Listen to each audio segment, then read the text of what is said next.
Welcome to the part of the course where we talk about choosing the right location for your lash business.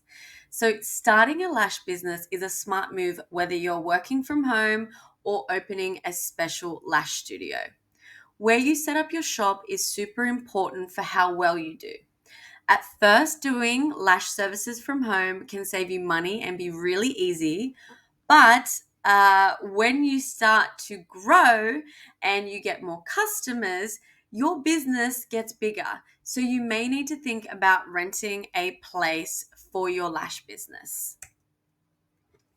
So when the time comes to find a commercial space or studio, finding the right commercial real estate that suits your needs and your budget is really important. The transition is particularly significant, it's exciting, and if you plan to expand your services to brow tinting, waxing, or other beauty treatments, these additional services may require more space, specialized equipment, and need a little touch extra of professionalism to ensure your clients' comfort and satisfaction.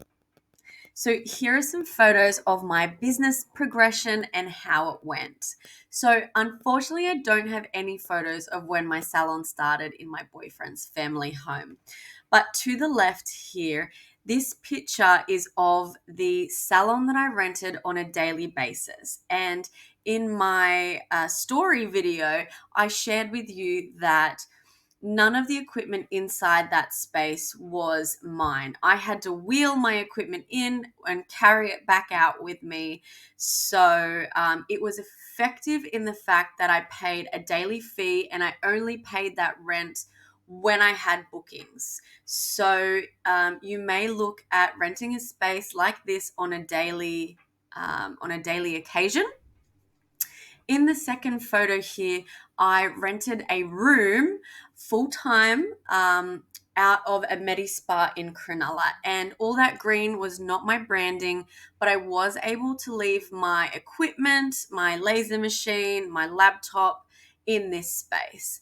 The downfall was that it had zero natural lighting and I had to walk through the back of someone else's salon and someone's kitchen space past the washer and dryer to get to this dark little room.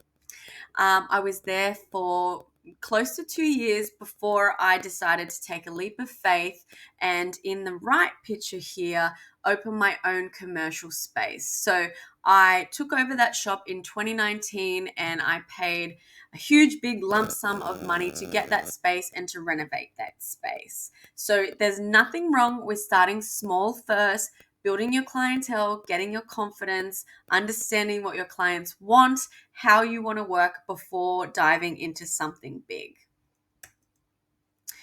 So, when you are looking for a spot in a lash studio, it's really important to check if it meets the rules set out by your city.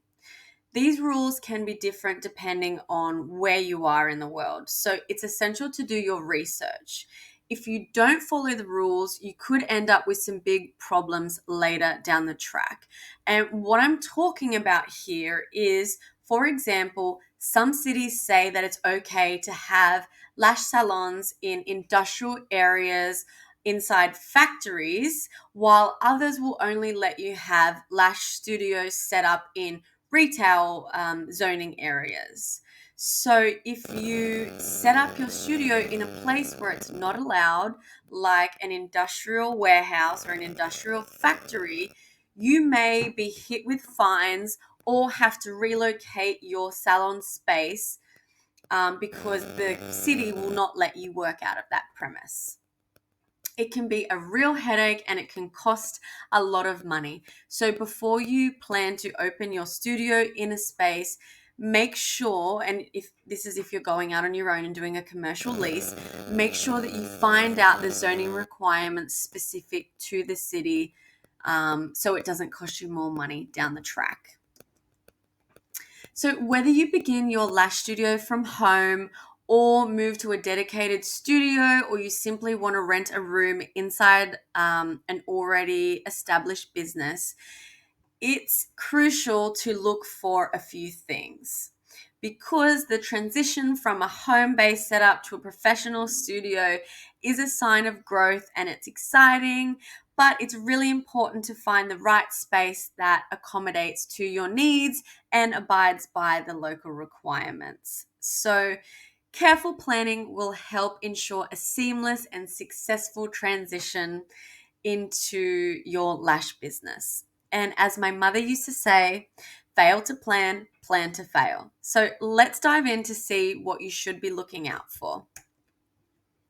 So there are a few things to look out for. And as I mentioned, this can apply to your own commercial space. This can apply to a suite. This can also apply to a room that you are renting inside an established business already. So things to look out for: location. Is it easily accessible and in a good neighborhood? Is it close to public transport? Is it somewhere that's really easy to find? It's well lit up. People can find it from the street, possibly. The size, is it big enough for what you need?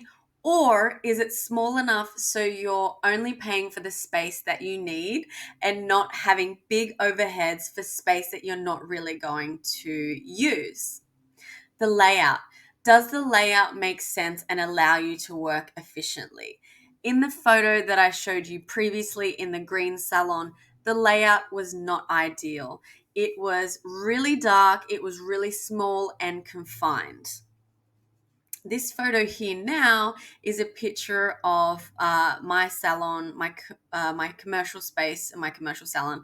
I've done a few renovations since this photo, but as you can see, it's bright, it's well thought out, it's easily accessible for people to move around. The price. Can you afford the rent? Is it better for you to rent somewhere on a daily basis and schedule all your appointments to that day that you've rented that room? Or is the price easily affordable for you to rent it on a weekly basis? Maybe it's really low rent and it's fantastic, and you feel that if you rented it on a weekly basis that you could chop and change and see people after your regular work hours. So really consider, can you afford the rent, and what type of rental agreement do you want to get into? Do you only want daily rent? Do you want weekly rent? Can you afford to pay for something monthly in advance? You'll have to factor those things in. Parking. Will your customers be able to park stress-free? So in the first space that I rented, where in Caringbah it was, there was 2-hour parking in the front. Let me tell you how stressful that was. That was a very busy row of shops. I personally always got parking fines.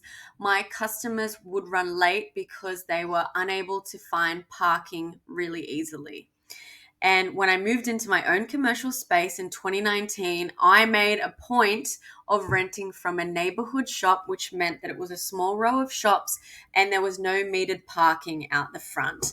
I think parking is so super stressful, and if you can make it easier for your customers, they will come somewhere that's easily accessible and easy to park. So, shared facilities. Is this a shared space? And what I mean by this is, if you are renting a room inside an established salon, what services can you provide and what services can't you provide? For example, if you are renting a room from a hairdresser's, generally you won't have any conflicting services with that hairdresser because you'll be doing lashes, brows, lash lifts, whatever services you may be offering. So generally speaking, they won't have an issue with a crossover of services. If you are renting from a studio setup that say they rent lash beds and you provide lashes, the other lady that works on the other bed provides lashes, what is inside that agreement of what you can offer and what you can't offer? If they are already offering lash extensions, they may only say that you can charge your lash services at this price. They may say to you that you could only offer those type of services on XYZ day. For example, in the second space that I rented, the green space, I rented from a Medi Spa in Cronulla. And in my contract in that shared space, they offered brow waxing, brow tinting, and lash lifts. Now, that wasn't their forte and that wasn't their expertise, and that was my expertise. But in this agreement, I was only allowed to have my services priced at the same amount that those services that salon offered. I couldn't charge any more for that. So that was a limitation to some of the services that I had. But on the other hand, it was accessible and I got to rent that space at a cheaper rate than having my own space and my own studio. So you should also look into what you can offer and what you can't offer, and understand, if you're in a shared space, what the expectations are for that. Another thing that I should mention, when I did have this shared space, the lady that I rented from did not really like me to have any window decals or any kind of pink branding of mine on her beautiful green space. So that was also something that was written inside the contract, but you should factor in to your, or you should consider those types of things when you are looking for a space. What will they let me do? What won't they let me do? And it sounds really nitty gritty and it can be uncomfortable, but you would hate to start and sign a lease for somewhere and then find out that you couldn't price your services at whatever you wanted, or you couldn't hang pictures or marketing or any type of advertising on that space. And my last point is facilities. Will your customers be able to bring prams? Will your customers be able to use a bathroom while they're with you? Maybe you are looking to make it wheelchair accessible.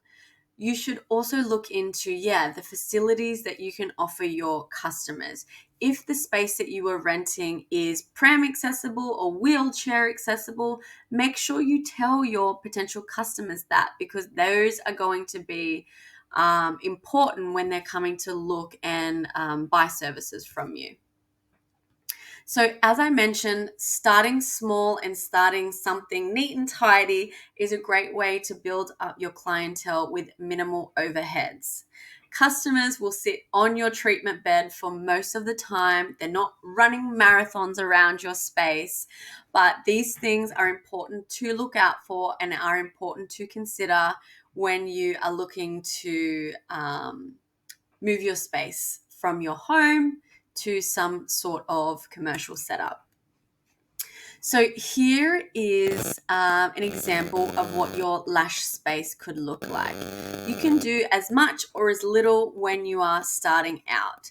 The aim should be for the experience. It should be comfortable, safe, and relaxing for your customers. By the way, if you already have a setup, I would love to see it. Take a photo and tag me on Instagram at Bonita Beauty Academy and share with me your space. There's no right or wrong way to do it. As long as it's comfortable, inviting, cozy, your customers will love it.